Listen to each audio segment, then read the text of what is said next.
ओम गं गणपते नमः। ओम हरद्रा गणेशाय नमः। दर्शकों, मेरे प्रिय दर्शकों, आपका हार्दिक स्वागत है आपका अपना चैनल एस्ट्रो एसएस बघेल में। दर्शकों, आप लोगों में से एक राजू जी हैं, उनका एक कमेंट्स आया था, जय मां बगलामुखी, गुरुजी संतान प्राप्ति के लिए कुछ उपाय बताएं। मां बगलामुखी की वीडियो पे ये कमेंट्स आया था, तो इस कमेंट्स को मैंने लिया है। तो वीडियो के अंत तक बने रहें, वीडियो को स्किप करके ना सुने। और अगर आप चैनल पर पहली बार आए हैं तो आपसे हाथ जोड़कर सविनय निवेदन है कि आप चैनल को जरूर सब्सक्राइब करें, वीडियो को लाइक जरूर करें और कमेंट्स बॉक्स पे जय मां बगलामुखी लिखना ना भूलें। अगर आपकी कोई शंका है, कोई समस्या है, उसको जो है आप कमेंट्स बॉक्स में जरूर डालें, लेकिन कमेंट्स बॉक्स पे वो ही समस्या डालें जो सार्वजनिक हो। जैसे इन्हें जो पूछा है उपाय, तो ये सार्वजनिक है, क्योंकि ये प्रॉब्लम इनके संग में नहीं, बहुत सारे लोगों के संग में भी है। ठीक है, अगर आप अपनी कोई पर्सनल समस्या का समाधान चाहते हैं तो कमेंट्स बॉक्स में अपनी डिटेल दे दें। जहां पर आप कमेंट्स बॉक्स में आप डिटेल दे दें, कुंडली विश्लेषण करवा लें। कुंडली विश्लेषण के संग में अगर आप चाहें तो अपना ओरा स्कैनिंग करवा लें, क्योंकि कभी कभी क्या होता है कि कुंडली कुछ बोलती है और ओरा स्कैनिंग में निकल के आता है कुछ, क्योंकि कुछ नकारात्मक ऊर्जा व्यक्ति के संग में जुड़ जाती है, उसका भी संग में निदान हो जाता है। तो कुंडली विश्लेषण की जो फीस है वो 201 रुपए, और जो है ओरा स्कैनिंग की जो फीस है वो 1100 रुपए। आपके डिस्क्रिप्शन बॉक्स में आपको नंबर मिल जाएगा, व्हाट्सएप नंबर, वहां पर आप संपर्क कर सकते हैं। अब चलते हैं वीडियो के इस टॉपिक पे। मां बगलामुखी संतान प्राप्ति साधना। संतान प्राप्ति के लिए मां बगलामुखी की साधना कैसे करें? देखो, मैं आपको एक चीज बताना चाहूंगा कि संतान प्राप्ति के लिए सबसे पहले क्या है, आप अपनी कुंडली, अगर पुरुष हैं अपनी पत्नी की कुंडली, अगर आप स्त्री हैं तो अपने पति यानी कि पति की कुंडली का विश्लेषण अध्ययन करवाएं, और उसमें जो दोष निकले उसका दोष निवारण करें।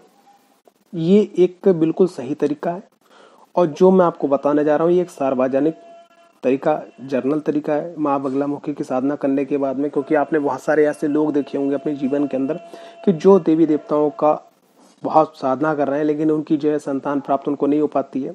तो कहीं ना कहीं क्या होता है कि ये भगवान ने ही ग्रहों को ये पावर दे रखी है कि अगर हमारा कोई पूर्व जन्म का कोई अज्ञात ऋण होता है, पितृ ऋण होता है, देव ऋण होता है, ठीक है, या हमारे संग कोई ऐसी नेगेटिव एनर्जी जुड़ जाती है, क्योंकि बहुत सारे लोगों के संग में क्या होता है कि भाई जो है महिला गर्भवती हुई और उसका गर्भ जो है खंडित हो गया।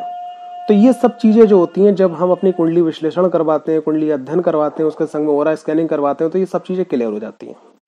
उसके आधार पे क्या है कि आपको किस देवता की किस तरीके से पूजा करना चाहिए, आपको क्या दान करना चाहिए, कि कौन सा स्टोन, कौन सा रुद्राक्ष, कौन सा कवच आपको धारण करना चाहिए, और कौन सी आपकी महादशा चल रही है, किस समय में आपको संतान की प्राप्ति होगी या किस समय में आपके जीवन में सुख मिलेगा। तो ये सब चीजें क्लियर हो जाती हैं।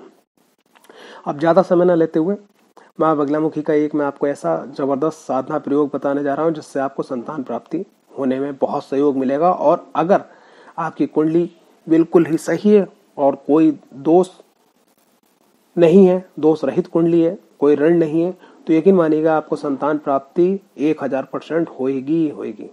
क्या करना है आपको? सर्वप्रथम आप जो है मां बगलामुखी की संतान प्राप्ति साधना के लिए आप लीजिएगा संकल्प।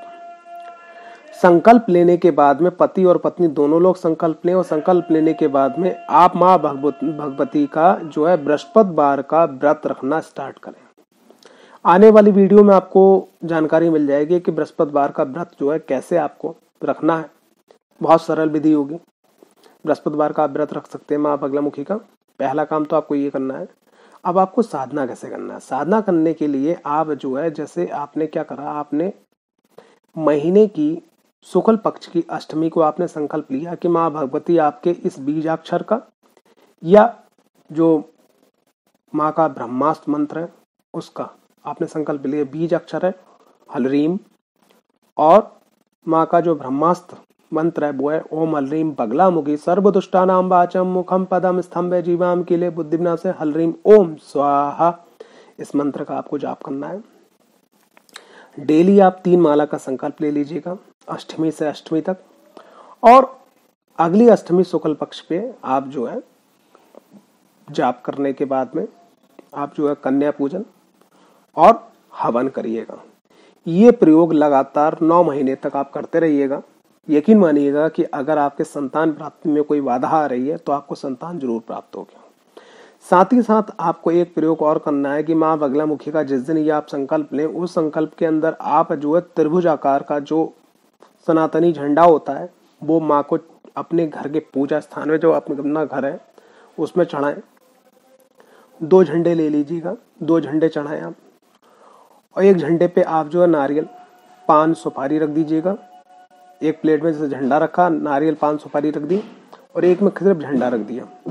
तो जिसमें झंडा, पान, सुपारी, नारियल रखा हुआ है वो कोई भी माँ दुर्गा का, किसी भी स्वरूप का, महाकाली का, माँ दुर्गा का, माँ कात्यायनी का, नव दुर्गा में से किसी स्वरूप का, महालक्ष्मी का, 10 महाविद्या में से किसी स्वरूप का जो मंदिर हो, या खास करके माँ बगलामुखी का मंदिर मिल जाए तो सर्वोत्तम है, उस मंदिर में वो झंडा जरूर लगवा दीजिएगा। पान, सुपारी, नारियल माँ के अर्पित करवा दीजिएगा, वो झंडा जरूर लगवा दीजिएगा।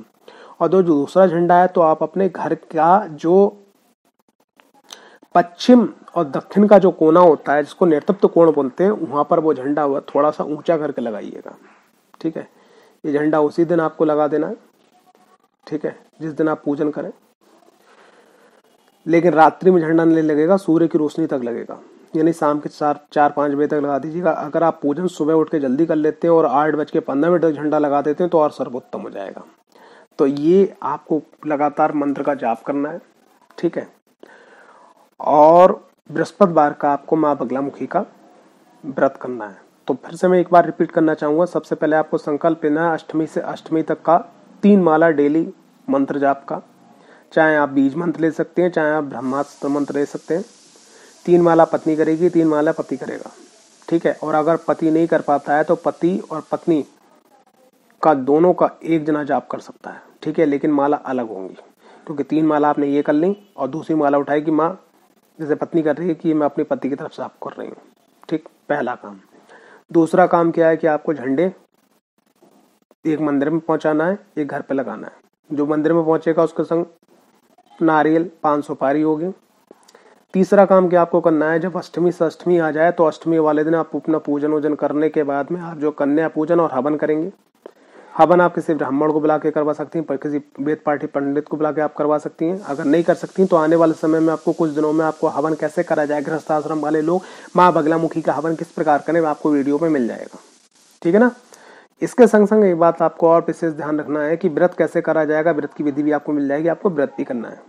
व्रत आपके 9 होंगे संकल्प लेके, फिर आप संकल्प करके फिर 9 कर लें, फिर संकल्प करके फिर 9 कर लें। अगर आप ये प्रयोग जो मैंने आपको बताया लगातार अगर आप 2 से 3 वर्ष तक करते हैं तो यकीन मानिएगा कि अगर आपकी कुंडली के अंदर कोई दोष भी है, ठीक है, तो वो समाप्त होंगे।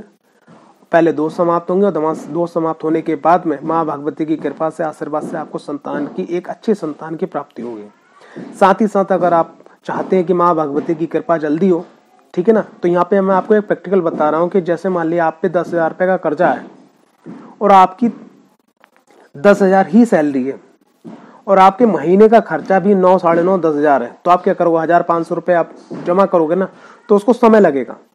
इसलिए अगर आप माँ बगलामुखी की साधना करके संतान प्राप्ति जल्दी चाहते हैं और आप जल्दी बहुत अच्छा सब कुछ करना चाहते हैं तो अपनी कुंडली का विश्लेषण, अध्ययन और स्कैनिंग जरूर करवाइएगा। इससे क्या है कि जो दिक्कतें हैं वो सामने आ जाएंगी, उनका कर्जा आप लग निपटाइएगा, माँ की कृपा जल्दी आएगी, माँ का आशीर्वाद जल्दी आएगा और आपके जीवन के जितने भी टूटे हुए काम है वो भी सब बनेंगे और संग संग आपकी संतान की प्राप्ति भी होगी। आशा करता हूँ आपको वीडियो पसंद आई होगी। अगर वीडियो पसंद आई है तो वीडियो को लाइक, चैनल को सब्सक्राइब करना बिल्कुल ना भूलें। आपका समय शुभ हो। जय माता दी, जय माँ बगलामुखी।